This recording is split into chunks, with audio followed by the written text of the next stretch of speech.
Consumer के लिए guard है। उसमें गार्ड क्या है कंज्यूमर के लिए?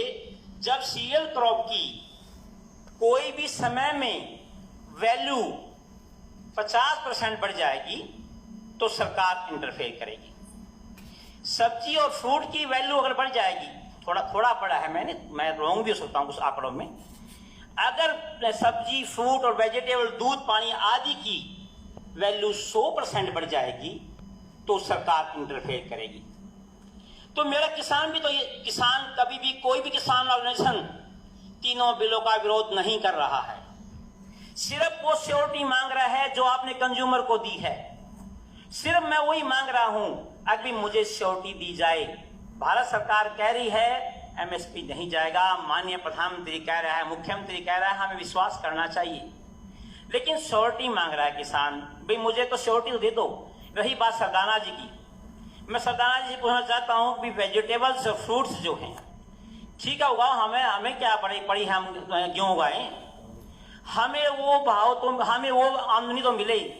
ये सारी दुनिया पैसे की बात समझती है।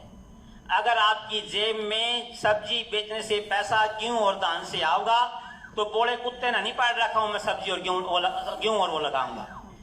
तो इन चीजों पर ये सेफ गार्ड मांग रहे हैं। कोई अगर मान ले क्यों आप किसान को अगर ये मिल गया कि भाई सब्जी लगाने में या दूध बेचने में या मछली पालन में या मुर्गी फार्म में पैसा ज्यादा है तो सरकार की एमएसपी कोई नहीं मांगेगा। क्या जरूरत है मांगने की एमएसपी? तो मैं हाथ जोड़ के निवेदन करता हूं, हम तीनों एक्ट के साथ खड़े हैं, सरकार के साथ काम करने तैयार बैठे हैं। इतना ये जो नदी चल रही है ना, जिस पे हमें चलाया है, जिस रोड पर सरकार ने हमारी 4 पुस्तों को चलाया है, वो हमारे खून में रम चुकी है। उसके पैरेलल नदी बनाओ आप, नदी को मत रोको, उसके पैरेलल नदी बनाओ आप। मुझे भाव दो, मेरी सब्जियों को, मुझे मार्केटिंग के गुण सिखाओ, मैं अपने आप छोड़ दूंगा इन चीजों को। प्लीज इस बात पर ध्यान दीजिए, क्योंकि बड़ी अभी मेरे सरदाना जी की बातों से ही 3 बातें विरोधाभासी हो गई। इनकी बातों से, इनके स्पीच के अंदर ही पहले ये कह रहे हैं अनाज रखने की जगह नहीं है, लास्ट में ये कहते हैं 30 साल के बाद कुछ नहीं रहेगा। मैं ये कहता हूं इसका मतलब वो कंपनियां सोच रही हैं 30 साल के बाद कुछ नहीं रहेगा, इन किसानों ने पहले पटा लो, इनसे जमीन छीन लो। तो मतलब मैं तो वो आपकी बात का जवाब दे रहा हूं सर, जो आप कह रहे हो 30 साल के बाद कुछ नहीं रहेगा और लैंड बढ़ेगी नहीं, लैंड घटने लग रही, ठीक है। तो मेरा रिक्वेस्ट है इस बात की ओर ध्यान दिया जाए। क्यों जीरी से किसान अपने आप निकल जाएगा अगर हमें दूसरी फसलों के अंदर ज्यादा मुनाफा दिखेगा। आज हॉर्टिकल्चर प्रदेश में 7% के आसपास है, 7.5 होगी, मेरा आंकड़ा बढ़ रहा है। आप कह रहे हैं 2023 तक 30% ले जाएंगे, 60% ले जाएंगे। पिछले दिनों माननीय मंत्री जी ने भी देखा है, माननीय मुख्यमंत्री जी ने देखा है, हमारे डीजी हॉर्टिकल्चर साहब जो काफी दिन रात किसानों के साथ काम लगे रहते हैं, इन्होंने भी देखा है टमाटर का क्या हाल हुआ था। अगर हॉर्टिकल्चर क्रॉप इस तरह से बढ़ेगी तो उसको खपाने के लिए भी जगह चाहिए, उसकी कंजप्शन भी चाहिए।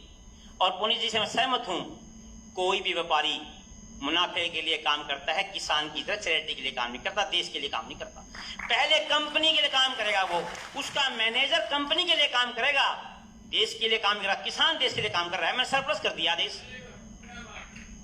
तो मैं आपसे हाथ जोड़े कहता हूं, कोई विरोध नहीं कर रहा, कोई विरोध नहीं कर रहा।